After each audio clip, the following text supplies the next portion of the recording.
talk around at the moment about flooding, of course, and whether, before the floods we had droughts and we had bushfires, etc. And it kind of makes you think about how we approach building and planning.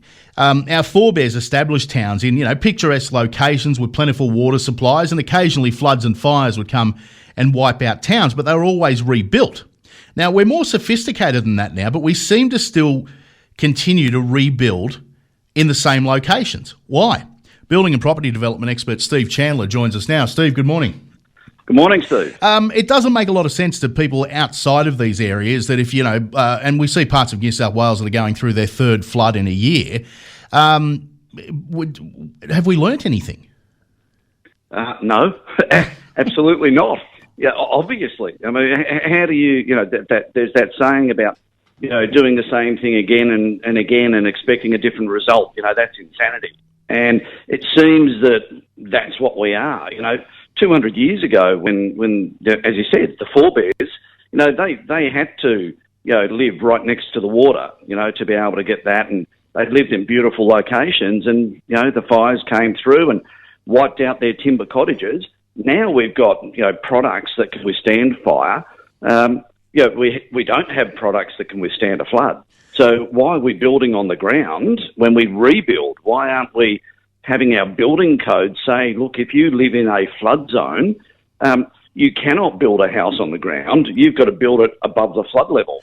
And you have to build it in such a manner that when a car gets picked up, 300 metres up the road by the floodwater and comes down at 30 kilometres an hour and hits your house, that it's not going to fall over. So I just can't see how our planning bureaucrats can't be saying, I get it, there's a problem here. We need to make sure that we provide for these sorts of problems. Same thing with bushfire. Building in a bushfire area where there's fires, I get it, picturesque, you want to love it, that's great. But you've got to build something that can withstand the fires. And the fires that we had in, summer of 2019, 2020, they showed how devastating fires can be in Australia. And unless your property is effectively fireproof, you're in trouble. And why would we let someone build a timber cottage and put their own lives at risk for starters, but then all of the emergency services? I mean, you look at all the these country fire guys. I'm just astounded at what they do for the community.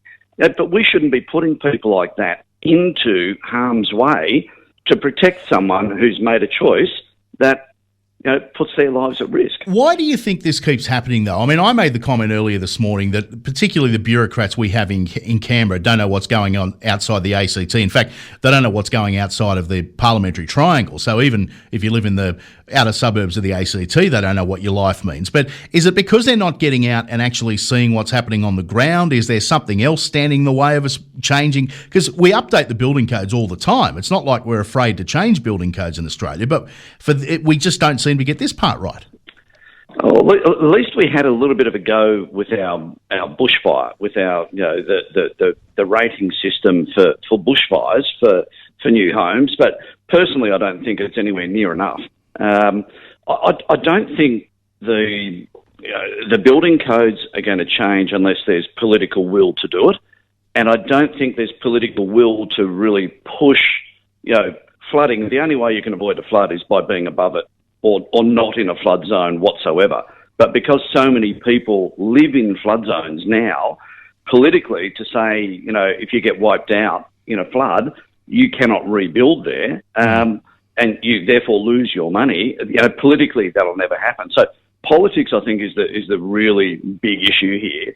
But insurance companies, appear to be sort of going, well, hang on a minute, why should we be paying for this all the time? Yeah. Our premiums, I think the insurance companies are actually going to start driving it, and that becomes an affordability issue now for the people who live in those areas. Yeah, and look, you can understand that from the perspective of somebody who loses their home. They've already got to go through the cost of rebuilding. If there's an added cost for, changed building codes, etc., or they've told they've got to move, you can understand the reluctance to do that. But a bit of common sense has got to come in at some stage as well.